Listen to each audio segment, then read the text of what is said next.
Okay, it looks like we've got our players are off to the races. So as we said, we have got Is It Murktide versus Boros Tempo. I'm looking forward to seeing this Boros Tempo. I want to see some Mana Tides being cast. It always feels worse than when you get Mana Leaks for some reason. Oh yeah, and like obviously Mana Tide wouldn't be as great in open deck lists, but here the players don't know what the other person's playing, so we're definitely hoping to see some Mana Tide action. Here it is on the screen for you people who do not know what it does at home. It is 1 white for an instant. Counter target spell unless its controller pays 1. It just feels worse when you get got with this. Yeah, white Force Spike. Frank played 1 copy of Mana Tide in his mono white hammer deck yesterday, and I think playing 1 copy is great because once you play it, your opponent thinks, yeah, I mean, I guess you probably have more of these, so I'm gonna just kind of start playing around it.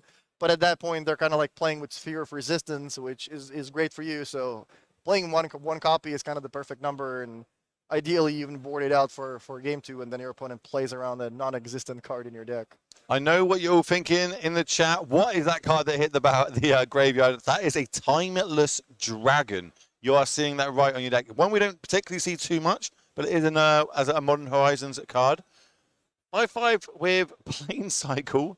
And we can get it back as a 4/4 zombie dragon later on. Yeah, and we can tell you that Nicolas is running 4 Blood Moons in his deck. So Timeless Dragon, gets you a Plains.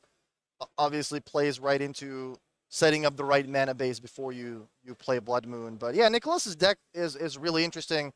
Not only does it play Blood Moon, to stop all these 5-color decks, 4-color decks that we keep seeing, but there's also like a little bit of Ephemerate plus Fury action. Some value from Fable of the Mirror Breaker. On the other side, we have a local player, Thomas.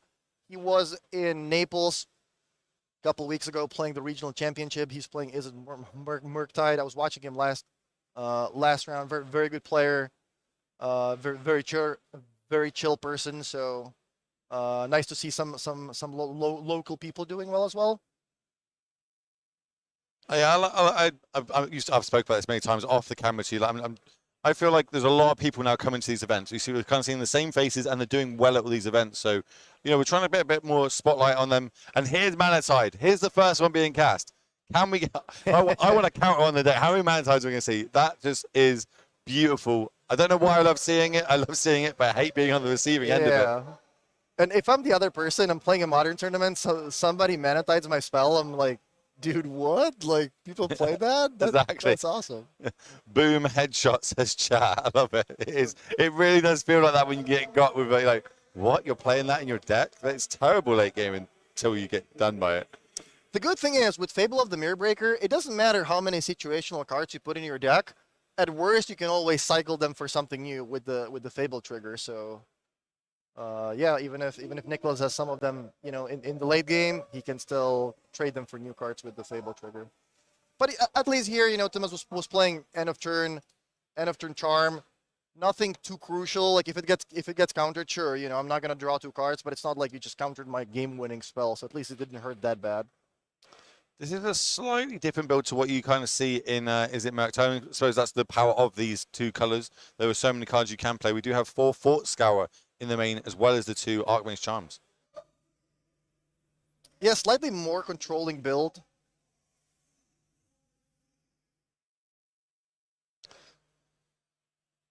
How are we going to go about this? There's a lot of back and forth for them, a lot of lands, a little bit of dawdling.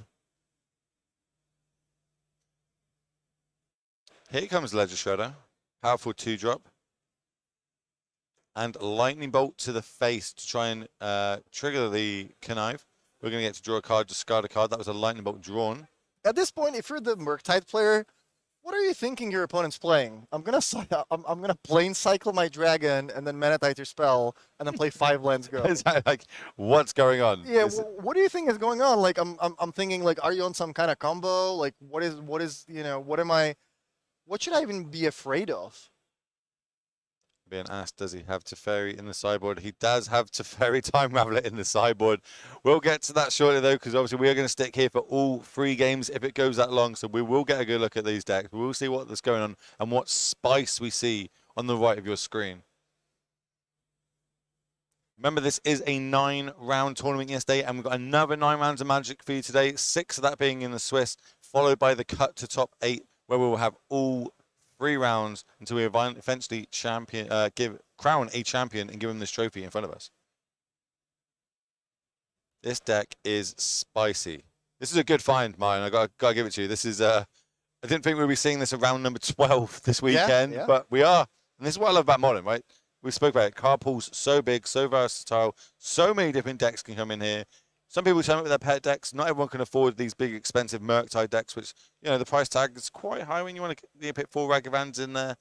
But people can turn up with Boros, Obosh decks and do pretty well. As we're going to see a Prismatic ending for 2 here. 2 mana sources used, so it will exile that Ledger Shredder. And then we're tapping 3. And, oh, we're going to bring it back. We're going to get ourselves a 4/4 Zombie Dragon. Thank you for bringing your own tokens, because I'm pretty sure we don't have that one in our token box.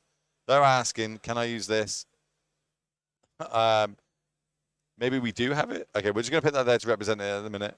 I'll be very surprised if we have a 4/4 Dragon Zombie token. And both players at 9 and 2, the record, you know, needed for top 8 is roughly around the X and 3 mark, so they're still in a pretty good position to advance. Plus, we're looking at top 32 being the cut for the qualification slot for the regional championship in Athens. So roughly 10 and 4.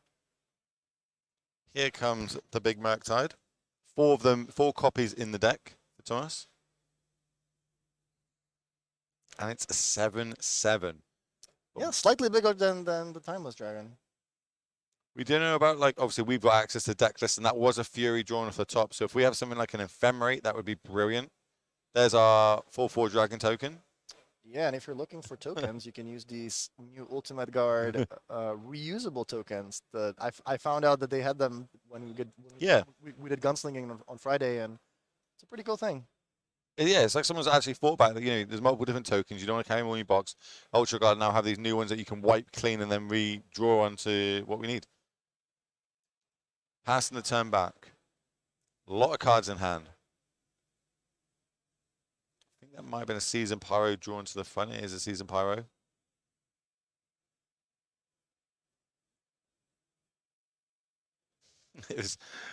It was missing flying on it. That's why I had to take it away and went flying on it. And we're just passing the turn back. So what could we be representing here with 5 mana open? For the Boros deck? Yeah. If I'm the Izzet player, I have no idea. What could be going on? If you cycle Decree of Justice at the end of turn, I'm not going to be surprised. Man, I love Modern. It's such a Wild West sometimes. I love it. Looks like we might have another Lightning Bolt in hand. Yeah, Chet's pointing out, like, yeah, maybe sell the wreckage. Like, you can have anything. You know, the whole LSV play, getting the token out. Oh, yeah. One of the best plays of all time, in my opinion. And here it comes across. The big Murktide, 7 points into counterspell, and that is going to be game. 7 lines up against the Boros deck, being at 7 life, and we're going to take it down. Murktide is going to do one game up. Murktide kind of just did its thing. You know, draw some cards, set up a little bit, expressive iteration, get some value from that. A timely counterspell for the Solitude, and Murktide being a 2 mana 6/6 or 7/7 flyer. Yeah, that was good enough to just close the game in a couple attacks. So we've seen these Murktide decks. This one's got a slightly different build. It's got the 4/4 Scour in here. We've got the 4 Murktides. We've got a couple of Archmage Chums. We're going to fly over this one really quickly because I know everybody wants to see the other deck we're going to show. But what do you like to bring in here? Yeah, if I'm the Izzet player, I have no idea. You know, I'm not sure what you're playing. I'm definitely not bringing in Blood Moon because you have, you know, cards that plane cycle, so you're going to be fine, you know, getting both colors. What am I thinking you're playing? Maybe some kind of combo against Flusterstorm. Like, you're probably going to be playing Fable. Like, if you're getting basics, maybe I'm going to make the assumption, like, yeah, I guess that probably kind of signals having Blood Moon. So having some extra counter spells, that sounds pretty reasonable to me. And maybe, you know, you haven't really seen any. It's not going to be a really fast deck. If you're going to play Timeless Dragon and Solitude, you know, Fable, Blood Moon, it's probably not going to be an aggro deck. So maybe I can cut a little bit on, like, you know, cards like Lightning Bolt. Okay, cat is out of the bag. This is the Boros Obosh deck. There's a lot of good cards here. A lot of good cards going on. And some ones we don't see too often. But looking at the sideboard, anything here you want to be bringing in? 4 Brainstone. Or Stonebrain, sorry. for Stonebrain. Yeah, I mean, I'm looking at the fairy. Like, your opponent's gonna have a lot of counter spells in these decks. Plus, the fairy is a nice answer. For Murktide, you know, if they tap out for it, you play the fairy, bounce it back to their hand. Hopefully, they delved away a bunch of cards. So, the fairy is a nice card that can definitely come in. Plus, I don't think that Nicolas revealed a blue source in game one. No? So that is going to be completely unexpected. You know, I'm playing against this Boros deck. If I tap out, what's the worst that can happen? You play like, you know, a Fable. Sure, I'll kill that with an Unholy Heat. So we can definitely get into a spot where Thomas just taps out. It's like, yeah, you know, what's the worst that can happen? And there's going to be a Teferi on the other side of the board. I would be looking at potentially boarding out some Manatides. Like, it's a good card to have. You know, in game one, your opponent doesn't expect it. But if you counter another spell with it, I would definitely probably board all three out and just let my opponent play around it for the rest of the game, where I don't actually have it, which is the best kind of Manatide. Crazy. Okay. Well, that is it. That's the deck. Let's see how they get on. Players still a little less shuffling up. I'm sure Relic of Progenitus is also a card that Nicolas is looking at. You know, Murktide being a graveyard deck, you want Delirium for Channeler, you want Delirium for Unholy Heat, plus you stop them from, you know, growing Murktide. Or playing it too quickly, you know, with a lot of Delph cards. So I've got a lot of time for this. I love when people turn up with their own brews and do well at tournaments. You know, your pet deck, you've been playing it for years at F&M. You've been we're playing some winner boxes with it. You kind of turn up to one of these big events and you start doing well. I love it. It's almost like the fairy tale story, right? The underdog story. And I'm all for underdogs. and this is the upside of closed deck lists. Like, this is the kind of innovation and playing, you know, unexpected cards that you can only do if your opponent doesn't see your list. At all these RCs, you know, Pro Tours, maybe coming up with a deck that's playing Manatide or some of these unexpected cards, that's not going to work as well if your opponent expects it. Like, for example, right now in Standard, Obstinate Bailoff is a legal card that you can play, and there are cards like Liliana, but nobody's going to catch you, you know, by surprise with Obstinate Bailoff if you know, they see your deck list. So I'm going to try and get confirmation, but I can't see an Obosh anymore. Does that mean that the Stonebrains came in? It might be like off the side somewhere where we don't see it, but yeah, I mean, there is a chance that something came in. I'm going to try and get confirmation on that.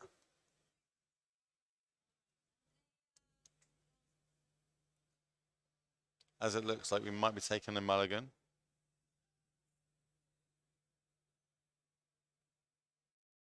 Yeah, chat's pointing out maybe explosives made it in. We'll see. We'll see if we can get confirmation if it's being shown or not here. Obviously, without trying to give any like crazy information away to the players.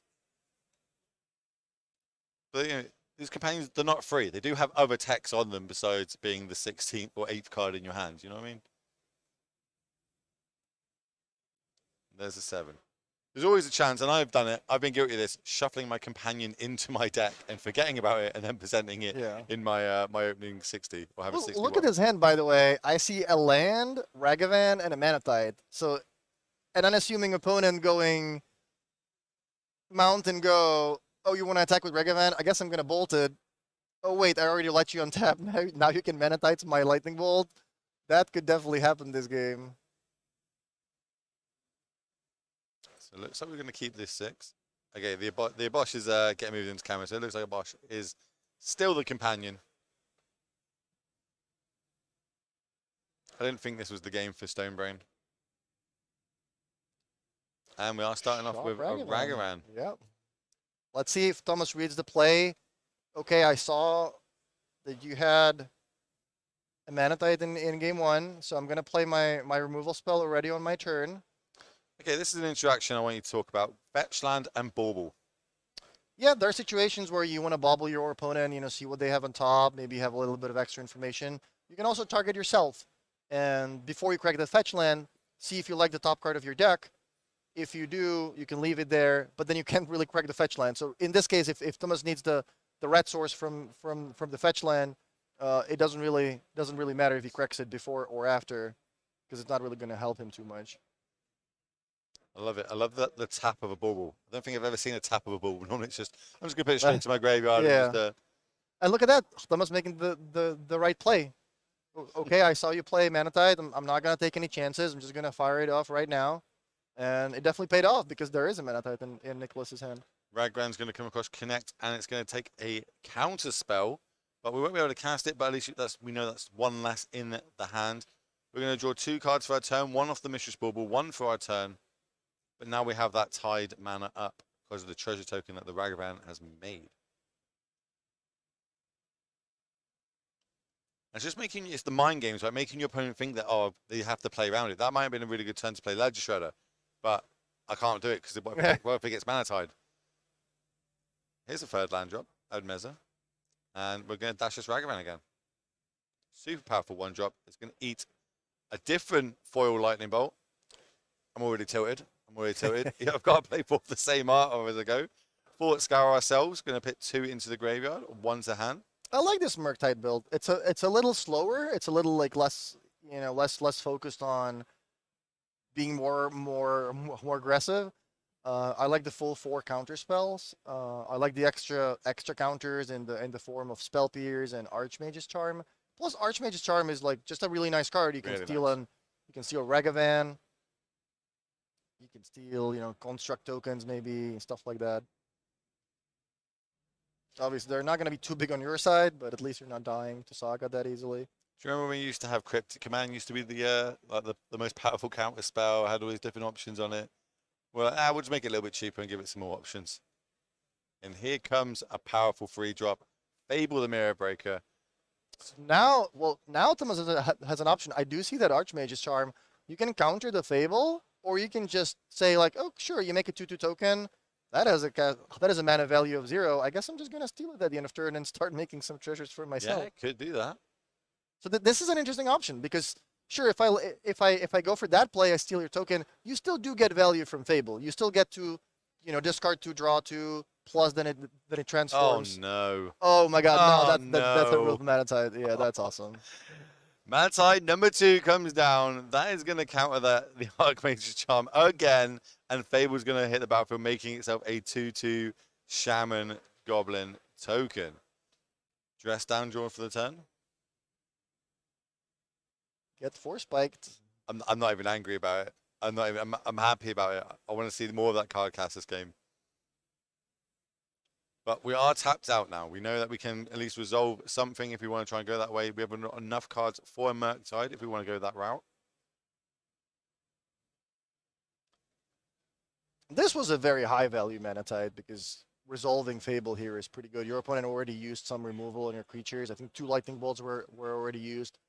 So not only are you gonna get a token, you may maybe start making some treasures to get ahead on mana. But you also dig deeper into your deck. Later on, you're going to get the Kiki Reflection, which works well with the Fury. And I think maybe there's also a Solitude. Yeah, there's actually 4 copies of Solitude, 4 copies of Fury. Obviously, that goes well with 4 copies of Ephemerate. So this deck kind of has a lot of things going on. Here comes the big Murktide coming down. How big are we going to make it? That looks like 4 spells. Yeah, Murktide is definitely Thomas's best card in this matchup because there's not a lot of ways Boros can deal with that. Cards like Lightning Bolt, Murktide. It's Solitude or Bust, really, right? Yeah, I think so. Here's a Dragon Rage Chandler. Or Teferi. Well, that's another card. Like That we would see the also blue do- source in play. Yeah, Thomas must be thinking, what is going on? Yeah. A minute ago you were countering everything. Now you're playing blue spell. What's going on here? And we do have Fable, Fury, and I couldn't make out the other red card, but it looks like we're going to discard 2 and redraw 2.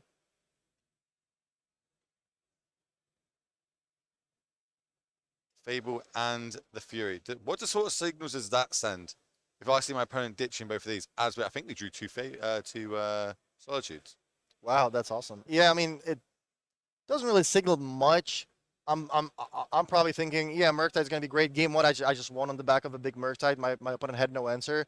They're ditching 2 cards that don't seem particularly great on this board state. So I'm probably thinking, yeah, I mean they might be looking for an answer for Murktide. Maybe they already have one, but they probably just want some other cards that maybe they want to be able to double spell this turn and really get ahead on board that way. Maybe find like a cheap card, a cheap answer to the channeler as well. Yeah, we've spoken a lot about these elementals and like how they're so powerful because you basically don't have to use mana for them. But when you can 2-for-1, get the Murktide off the battlefield, and then following it up with something like a Caesar Pyromancer, which lets us draw another 2. We do miss our land drop though. We still haven't got our 4th land drop. I think another Mana Tide was drawn, and that treasure token is on the battlefield. Maybe we'll see that do more work than usual. Can we see number 3? That's all I want. Mana Tide to hit a 3rd target. We do have the channel on the side. I think there's another Murktide in hand, so potentially we could, start filling up our graveyard for that. We're just going to play Ragavan and pass the turn back though. That's the fairy off the top. Do we have a counter spell in hand? Is that count? I think there might be one counter spell in hand. I think we're slamming. Look. Oh my god, counter spell and into a tide. Yeah, I haven't done that. I'm thinking, what is going? What kind of deck are you playing? What are all these cards? It's dressed down Murktide. We don't have a counter spell for it. I think this might be resolving. I think we're thinking, do we want to use the dress down in response? And playing decks like that, like not only do you have this like surprise factor where you just keep playing unexpected cards, people also don't know how to sideboard against you because I don't know how many of you have played against the Boros Obosh deck splashing blue in Modern. So you're gonna be thinking, well, how do I sideboard? I don't really have any experience in this matchup. Chat's all over. Chat's obviously played against this 1,000 times. They invented it. Good, Martin. Jeez. Okay, it's very still on the stack. Oh, there's another one. We're gonna Mana Tide it again. That's 3 Mana Tides we've seen so far this match. Teferi's gonna tick down. It's gonna bounce the Dragon Age Chandler back. We're gonna draw another fail. We're still missing our land drops. One thing about this deck though, it is only, I think it was playing like 18 lands or something. It is 20 lands. So pretty low land count, saying we've got a lot of 5 drops in our deck. We're gonna use that Ragavan on blocking duties. That's gonna get rid of the Shaman token.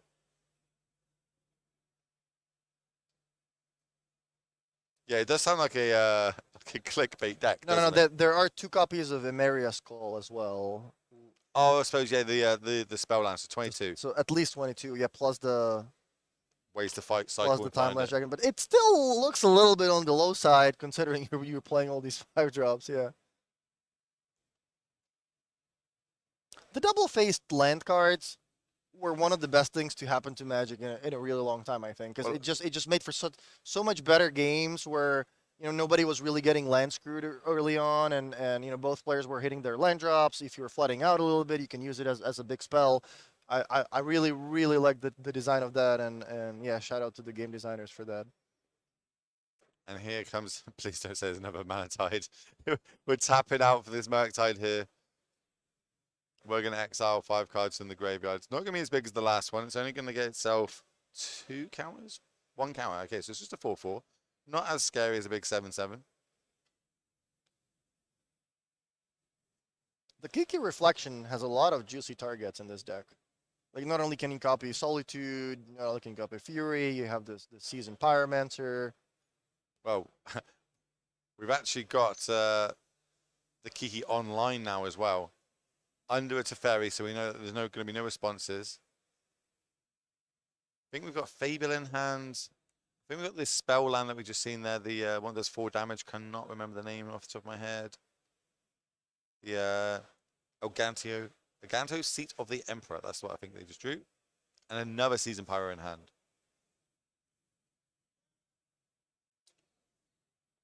Okay. I'm going to get you to talk for this one. Why are we attacking for 2 here?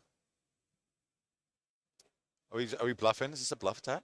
I think there's only 2 cards in the graveyard for Thomas. So if he blocks with the Channeler, that's a chump block. If he blocks with the we're with going the to Murktide, then that's a 4/4. But maybe you want to finish it with lightning bolt. Yeah, but there's a Gunjo. Yeah, I was just speaking about the Elganjo, and yeah, that's what it is. It manages to take out the Murktide. So that's the biggest threat off the other side of the battlefield.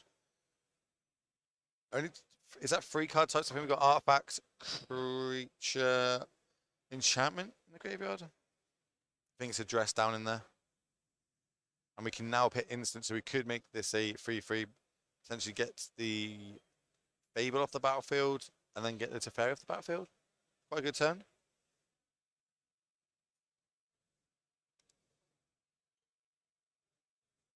Looks like that's what they're going to go with. 2 damage, or yeah, with 2 damage currently, unless this flips. And Thomas is pointing at his channeler, not because he's targeting it, but because there is a trigger from the channeler. And that's the 4th type we needed. There's land into the graveyard. Okay. Making the channeler a big 3/3, making the Unholy Heat do 6 damage. What was the target of the unholy? Able. Was it the Kikichiki? Yeah. Okay, so now that the channeler is flying, it can kill the Teferi. So that's a pretty nice turn. We're not going to cash in this token to try and make a copy of the Caesar Pyro. Well, what's left in... I think that's a Ragavan. It does get deployed. That's a really big swing turn. That is a real big turn, right? You went from like, oh, Teferi stopping me from doing a lot of things, and you have Kiki online, to okay, I'm gonna sort of clear your board. I'm gonna get a treasure for my Ragavan. My channeler is 3 power with flying right now. Pretty good turn for Thomas there.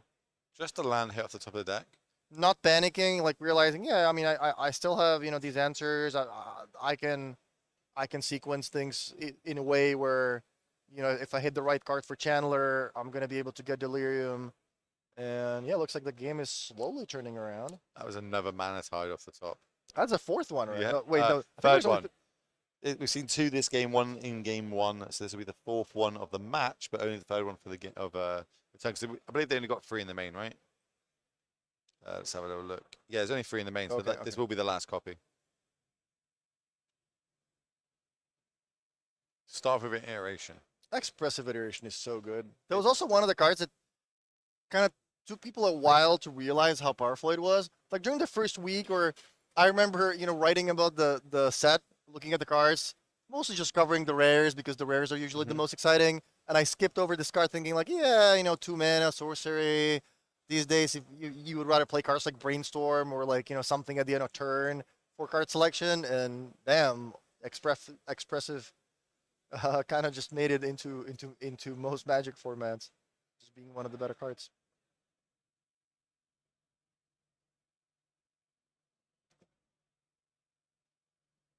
Yeah, iteration not legal in too many formats these days. Some people say it's got its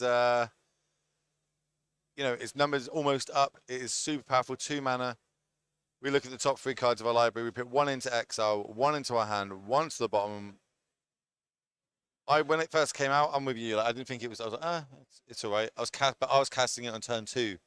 Yeah, that's the thing. If you want to get the most value out of the iteration, you want to cast it on turn 3 onwards, where you can make the land drop out of it or play a card. It's great in decks with a lot of cheap cards. So Murktide is the perfect deck for it because there's a lot of 1 mana cards.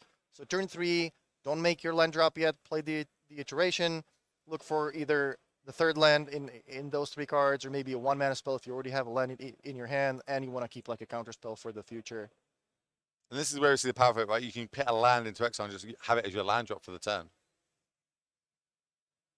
Which is what we're going to go with on Thomas's side. I think they're saying, is this a 2nd land drop for the turn? I think they're trying to work that out.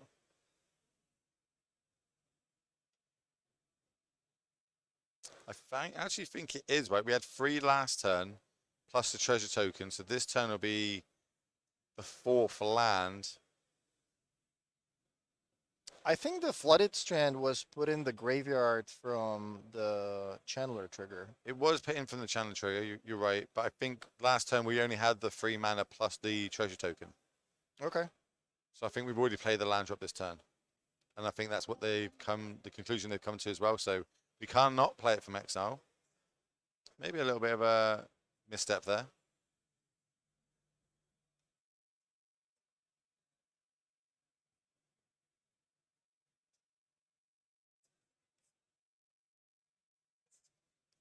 Are we cashing in this treasure token for the Ragavan? Yeah, we are. We're going to cash this. Oh no!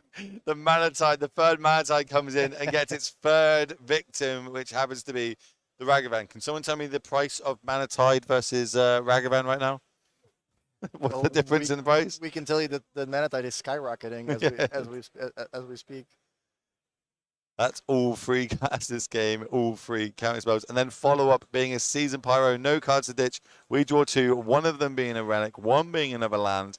That's the perfect Season Pyromancer. No hand, draw 2 cards, get value. Go to combat, get a treasure token, 1, play the relic. Just we're blowing the relic. Stop all your future Murktides. Get this January's Channel back to a 1/1. Go 1 card deeper into our deck. And now we'll pass the turn back. This has been a really back and forth match.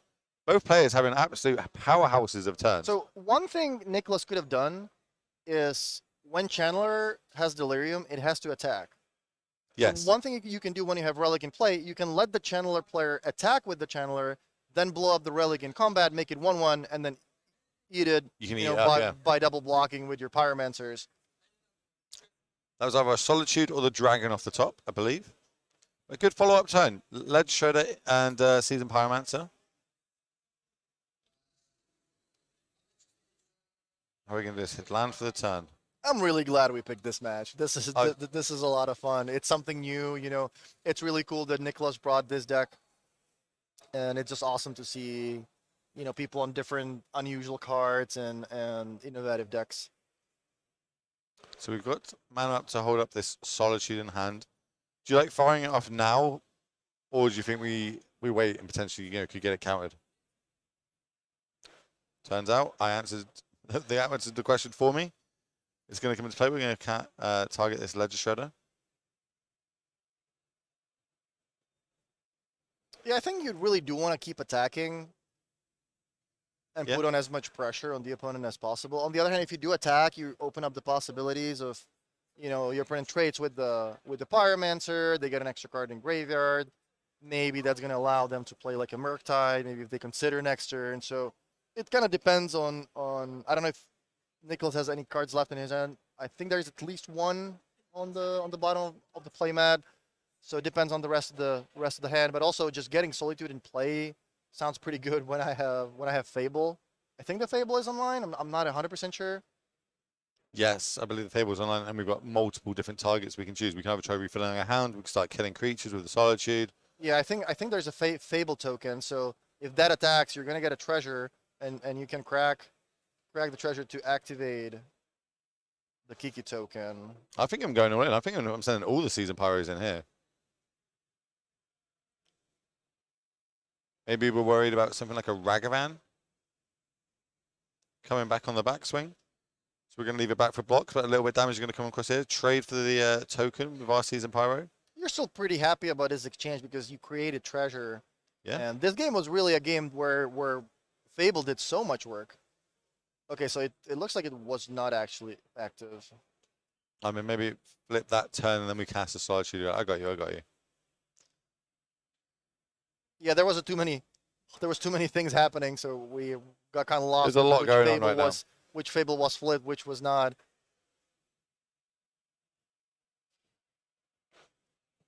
But we need to rebuild on the other side, and here comes There is the Murktide. Okay. This game is really going back and forth. You know, a roller coaster of emotions. One person's winning, then the other person has all the answers, then the other person has the right cards again. I think that was a Teferi off the top. Was that a Teferi, another top deck? Yes, it is. Another Teferi. That's a really good answer to this Murktide. Yeah, that's why the reasons why I have it in the sideboard. Like, not only is it an answer for Murktide that's going to be hard for you to remove otherwise, but you can also bring it in for all these Cascade decks. And then we drew a Season Pyromancer off it. We've still got a land drop for the turn. We're getting in. I love it. Turn everything sideways. 7 damage coming across. Gain a bit of life ourselves. Play our land drop for the turn. Play another Season Pyro. Draw 2 more cards, which is 2 lightning bolts. Nice. Can you imagine how many Cascade players did Nicolas get? Turn 3 Violent Outburst. You have it, you know, for your living in or your rhinos. Yeah, I'm gonna let you Cascade, and I guess I'm gonna show you my mana tonight. So thanks for playing. Yeah, I think we were just scooping it up there at that point. Chat is pointing out there was a legendary land played there, but it doesn't really make much difference. It would just go to the graveyard, and there still would a scoop would have happened. So we will be going to game number 3. We're going to get the sideboards up here. Now, over on Thomas' side, he's got a bit more of an idea of what's going on the other side. He's been mana-tided 4 times in total so far. Doesn't feel great. But maybe he didn't even sideboard in that second game there because he didn't really see much of the deck. But Mid-range decks are hard to... Thomas doesn't. He's going to throw that back, try and get himself a better 6. Over on Nicholas's side, looks like we've got a keep of 7. All right, chat, how many more mana tides are we going to see in game 3? There's 3 in the deck. How many are we going to get? How many are we going to see cast?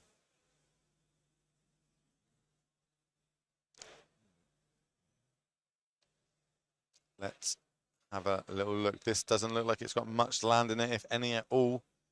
Maybe it's a 1. Oh, no, there's 2 land. I see an island at the back there. Yeah, we got a couple. This looks like a keyball hand. We're going to pick the fiery. Is it back?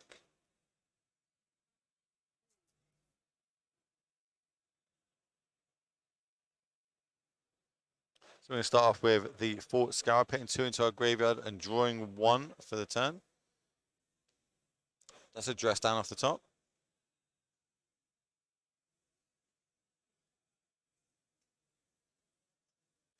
Okay, 2 drops. Are we going to have a Ledger Shredder here? Are we thinking about Mana Tide? First of all, you're thinking about Mana Tide, but it's not that big of a deal if it gets countered. But you're also thinking, okay, you're going to have 2 mana. What can you play? Because, you know, you're representing Counterspell.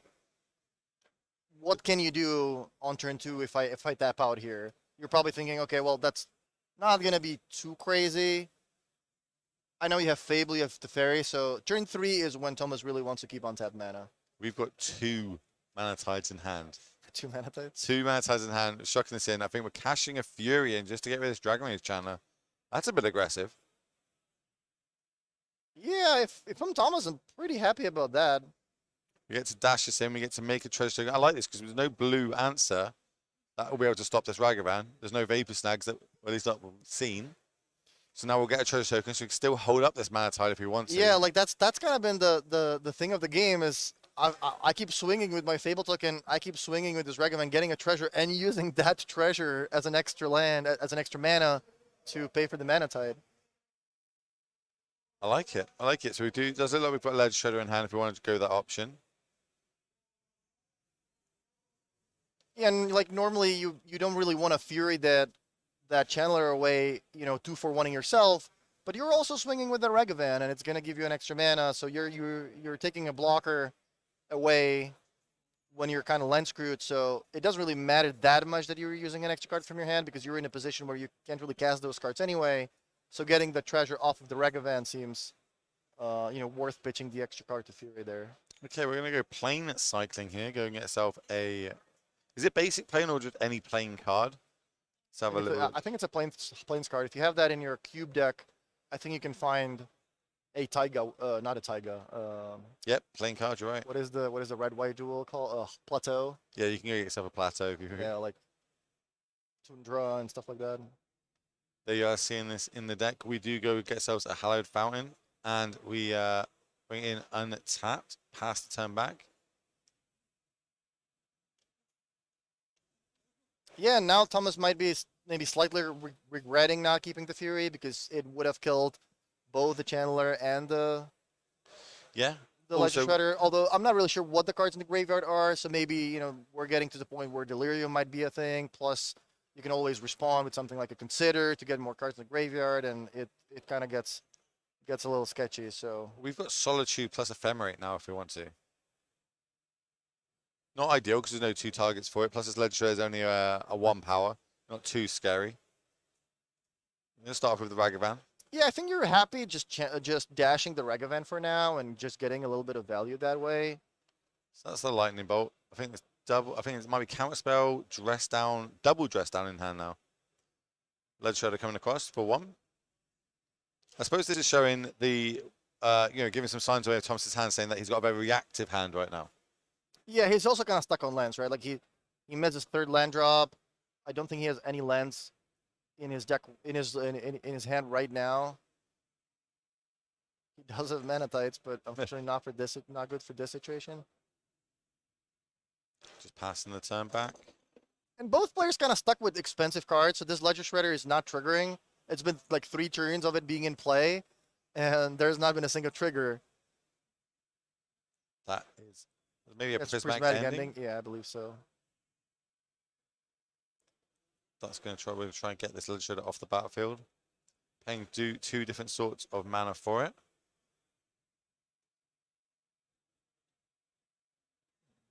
See if I can get that on the screen for you all. And is going to eat a counter spell.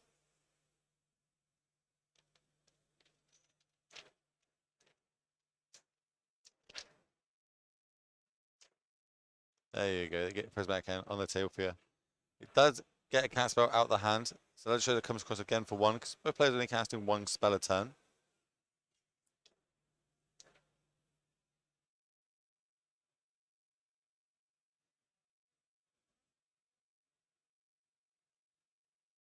That is a big Murktide drawn for the turn if you want to carry that, go that route.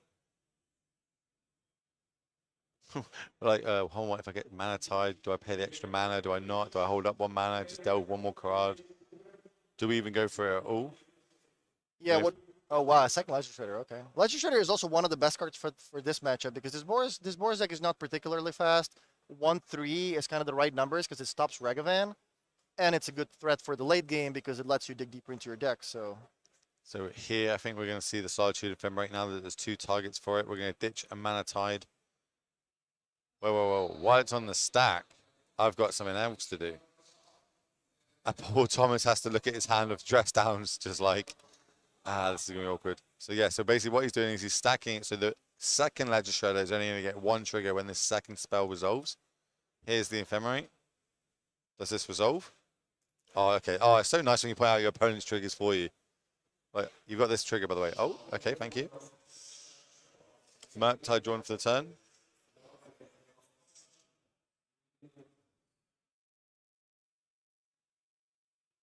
Let's have a little look. We're going to discard this dress down. this deck really does so many things.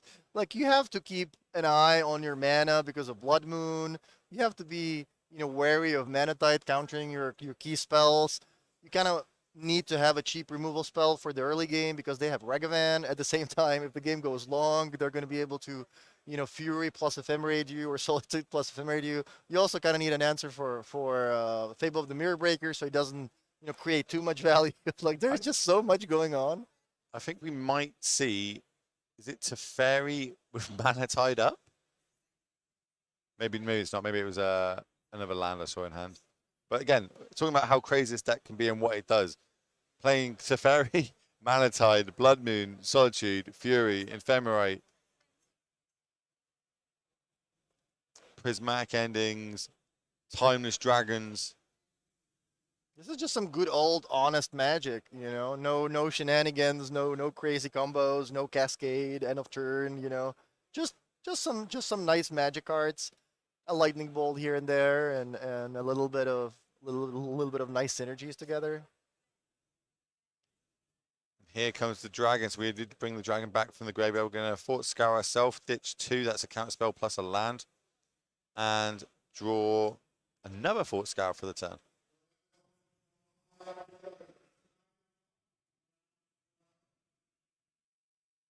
Are we slowly turning the corner over on Nicolas's side here? We're missing our land drops. Thomas is going to play this big old Murktide. A lot of cards that we can delve here. Here's one. Oh my god, I think there's a Mana Tide in hand. I'm not even joking. I think it was double. We started the game with double Mana Tide. I think one was exiled to. Yep. So we're gonna have one left. Solitude. Oh, this is so brutal. So brutal. Let them delve out. Yep, cool. He's like, you need to delve these first. Don't get that. Oh, there it is. Mana Tide's going to take another victim. This time it's going to be a Murktide going to the graveyard. Dude, this is brutal. That's so harsh. There's Den of the Bugbear for the turn. Into a Season Pyromancer, empty-handed, drawing another 2. One of them being an Ephemerate. We're going to get in there for 7 points of damage. What are we seeing right now?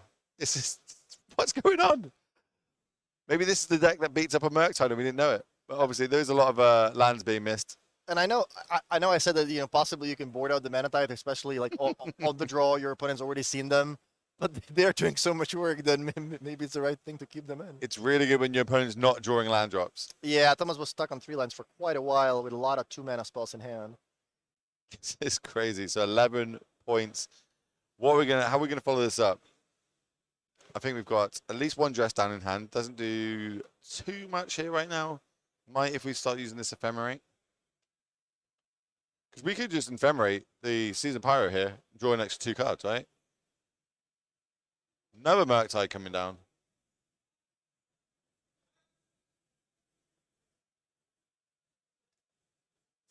Let's have a little look. So this is going to be a big 7/7 Murktide.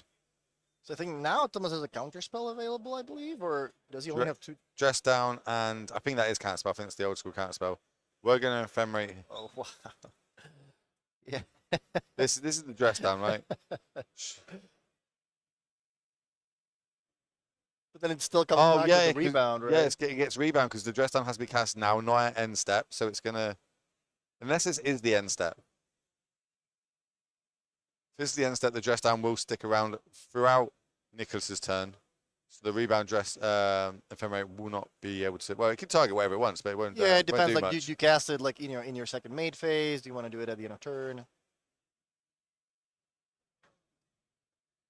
I think Thomas is in the tank. He's trying to work this out about the whole dress down counter spell.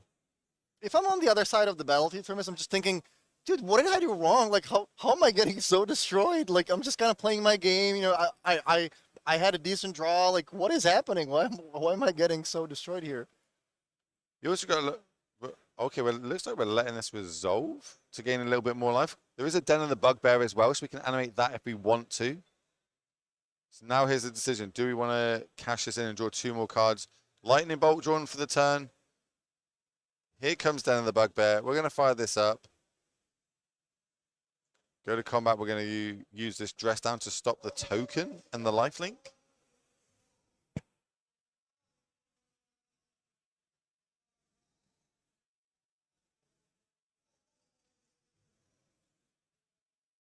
Let's have a little look what's going on. Like, we didn't fire the dress down off in response to the ephemerate, so... And our opponent's tapped out, so they can't really do too much else this turn. This might be the turn to fire it off. It would only stop 1 point of damage, I believe. Archmage Charm drawn. Swing everything sideways. This is 7, 10, 12 points of damage, dropping Thomas down to 5. Lightning Bolt in hand. Needs to be something good, maybe like a Fury. That was a land. That is not ideal. But we could steal the Dragon token with the Archmage Charm, get ourselves a 4/4 blocker.